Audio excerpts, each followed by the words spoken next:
شاعر ہے عطار، اور وہ اس نے فارسی کے اندر ایک معقولہ پہلے کے بیان کیا ہے کہ جیسے آپ دیکھتے ہیں کہ مختلف کتابوں میں باتوں کو سمجھانے کے لیے ایک تمثیل بنائی جاتی ہے، لیکن بعض لوگ کہتے ہیں کہ یہ حقیقت تھی، اور مجھے اس شخص کا ذکر ہے وہ روم کے اندر اس کی جگہ ہے۔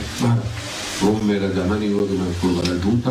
تو عطار نے اپنی ایک پوئٹری کے اندر اس بات کو بیان کیا ہے کہ جو ہمارے لیے بڑی امپورٹنٹ مورل سٹوری ہے۔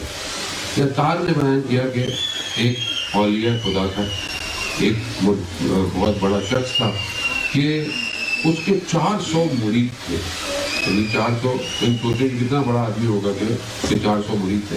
تو اس نے خواب دیکھا، یہ مدنی ایسا کیا کہ ہمیں حکم ہوا ہے کہ ہم روم جائیں اور وہاں پر جا کر اسلام کی تبلیغ کریں۔ تو مرشد جو کہے مریدوں کو ماننا، تو کہتے سارے مرید مرشد کے ساتھ جو ہے وہ چلے گئے۔ اب یہ وہاں پہنچے روم کی گلیاں، اور آپ جانتے ہیں کہ مسیحیت کرسچینٹی کتنی وہاں پر تھی اور ابھی بھی ہے۔ تو وہاں گزر رہے تھے گلی سے، تو وہ جو مرشد تھے ان کی نگاہ وہ ایک خاتون کی جو چرچ میں ہوتی ہیں ان کی، وہ کہیں باہر بیٹھی ہوئی تھی۔ اب شاید میں الفاظ میں آپ کو بیان نہ کر سکوں، اور وہ شعر اتنے سارے ہیں جو کہ شاعر نے اس خاتون کا نقشہ کھینچا ہے۔ یعنی اگر آپ 2-4 شعر پڑھیں تو آپ کو بھی جو ہے وہ کہیں اس پر محبت نہ ہو جائے۔ تو واقعی مطلب وہ کیفیت کو بھارت شاعر نے وہ بیان کیا ہے کہ کیا کیفیت تھی اور کس طرح کی کیفیت تھی۔ وہ جو مرشد تھے ان کی ایک ہی نگاہ پڑی اور وہ اسیر عشق ہو گیا، کیونکہ ادب احترام بھی آپ کو مرد الفاظ یوز کر رہے ہوتے ہیں، تو اسیر ہو گئے اس عشق میں کہ اب سمجھ میں نہ آئے کہ کیا کرے۔ تو دوسرے دن جو طریقہ ہے اسلام ہی طریقہ ہے جانے محترم کہ گئے تقاضا ہے خواستگاری یعنی رشتہ مانگا کہ بھائی یہی طریقہ ہے جو اسلام ہمیں سکھاتا ہے۔ عشق سے منع نہیں کرتا پروردگار کہ آپ کو عشق نہ ہو، لیکن اس کی حدود ضرور بیان کرتا ہے۔ بعض اوقات لوگ کہتے ہیں مولانا صاحب کچھ چلا دے دے، کچھ کر دے، تو ہم کہتے ہیں بھائی بیٹا جاؤ فلانے کے گھر رشتہ لے کے جاؤ۔ کہتے نہیں مانتا، وہ تو ہمیں جانتے ہی نہیں ہے۔ میں کہا پھر بیٹا پھر دعائیں نہیں کر سکتے آپ کے، کچھ نہیں کر سکتے۔ تو بہرحال وہ گئے اور انہوں نے وہاں پہ جو فادر تھے وہ بھی تھے، ان سے تقاضا کیا۔ اب وہ کیونکہ کرسچن تھے، انہوں نے دیکھا کہ اتنا بڑا شخص اسلام کا آیا تو اندر بغض تو تھا، ان کا یہ موقع آ گیا ہے ان سے بدلہ لینے کا۔ تو اس نے بولا ہاں ہم دے دیں گے، رشتہ دے دیں گے، لیکن شرط ہے۔ کیا ہے؟ یہ جو آپ نے لباس پہنا اس کو اتارے، یہ جو ہمارا لباس ہے نا، یہ جو چیزیں پہنی جاتی ہیں یہ پہن کر کل آئے۔ تو آپ عشق تو عشق ہے، چاہے مرشد کوئی کیوں نہ ہو جائے۔ تو وہی کیا۔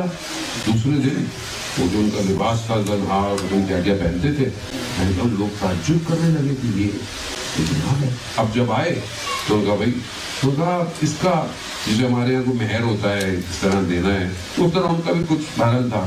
تو بولا اس کے لیے آپ کو وہ بھی دینا پڑے گا۔ بولا کیا ہے؟ کہا 1 سال آپ کو یہاں پر خدمت کرنی پڑے گی۔ کس جگہ پر؟ کہ جہاں پر یہ سور جو ہے آپ کو بتا وہاں، کہا ان کی دیکھ بھالی کرنی پڑے گی، یعنی اسلام کی شخص کی جتنی تبلیغ ہو سکتی ہے کی جائے۔ انہوں نے کہا میں کروں گا۔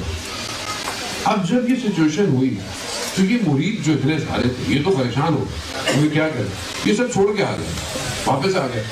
ایک مرید جو تھا وہ کہیں گیا ہوا تھا، وہ جو واپس آیا اس نے بولا بھائی مرشد ٹھیک ہے، وہ کہہ رہے یار مرشد کا نہ پوچھو، مرشد کا پوچھو بھائی کیوں نہیں، کہا یہ ہو گیا۔ تو وہ معرفت رکھتا تھا، اس نے بولا کہ دیکھو میں یہ نہیں کہتا کہ اس نے صحیح کیا یا غلط کیا، لیکن مریدوں کا تقاضا یہی تھا کہ جو مرشد کر رہا تھا تمہیں وہی کرنا چاہیے تھا۔ مرید وہی ہے، اگر انہوں نے لباس چینج کیا تھا تو تمہیں بھی وہی لباس پہننا چاہیے۔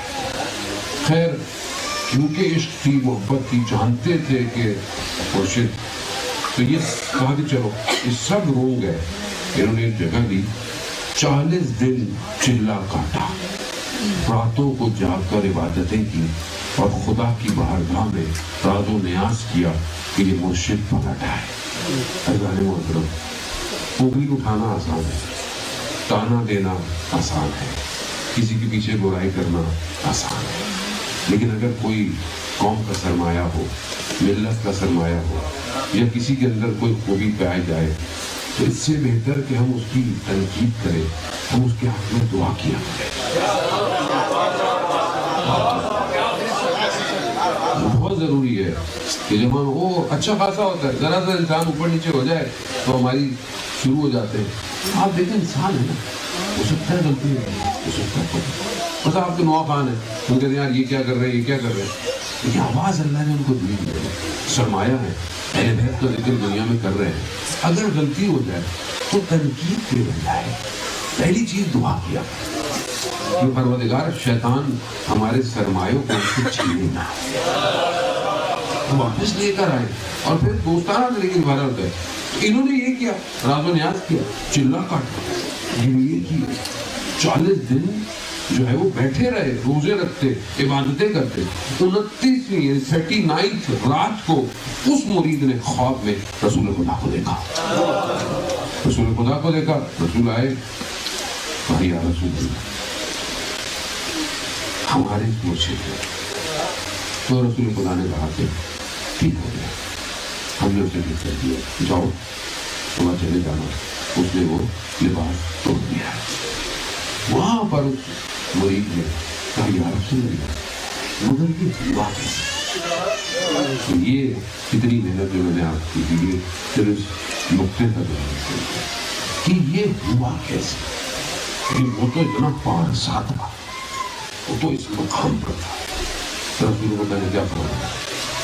کہا کہ اس کے قلب میں ایک غبار آ گیا تھا. غبار کس کو کہتے ہیں پتہ ہے آپ کو؟ یہ جو ڈسٹ پارٹیکل ہوتے ہیں نا، جب آپ سورج میں دیکھتے ہیں نا، آپ کو روشنی کے پارٹیکل یہ پڑے ہوئے، آپ تھوڑا سا جمع ہو تو آپ دیکھتے ہیں کچھ اڑ رہا ہے. کیا ہے؟ آنکھ دیکھ بھی نہیں سکتی اس کو. غبار اسے کہتے ہیں. دل میں ایک غبار آ گیا تھا، ہم نے اس غبار کو ہٹایا. اس غبار کو ہٹایا. انہوں نے کیا دیکھا کہ وہ سب چھوڑ کر بیٹھے ہوئے گریا کر رہے ہیں اور خدا کی بارگاہ میں غبار غبار یہ غبار آ جاتا ہے، انسان بڑے سے بڑا ہو جاتا ہے. وہ تو اولیاء خدا تھے، وہ تو مرشد تھے، ان کے یہاں غبار آیا. ادھر تو کچھ بھی نہیں ہے معاملہ، ادھر تو پہاڑ آئے ہوئے ظاہر محترم پورے کے پورے. آپ کے سامنے ہم تو اتنے، میں اپنی بات کر رہا ہوں، اتنی غفلت ہے. اور آپ خود سوچیں رسول خدا حضرت محمد مصطفیٰ صلی اللہ علیہ وسلم کہ رسول خدا سجدے میں کیا دعائیں کرتے ہیں؟ خاک پہ رخسار کو رکھ کر رب لا تکلنی الی نفسی طرفۃ عین ابدا، اے میرے پروردگار مجھے پلک جھپکنے کا جو لمحہ ہوتا ہے نا، اتنی دیر کے لیے بھی میرے حال پہ مت چھوڑ. ذرا یعنی پلک کتنی، بچوں کو پتہ نہیں کتنی پلک جھپکتا ہے، وہ اتنی دیر کے لیے خدا مجھے میرے حال پہ مت چھوڑ. جانے تو اسی کو صحیح کرنے کے لیے جو سب سے زیادہ چیز امپورٹنٹ ہے وہ امام سے رابطہ ہے. اگر امام سے رابطہ انسان کا رہے تو انسان جو ہے وہ کامیابی کی طرف جاتا ہے.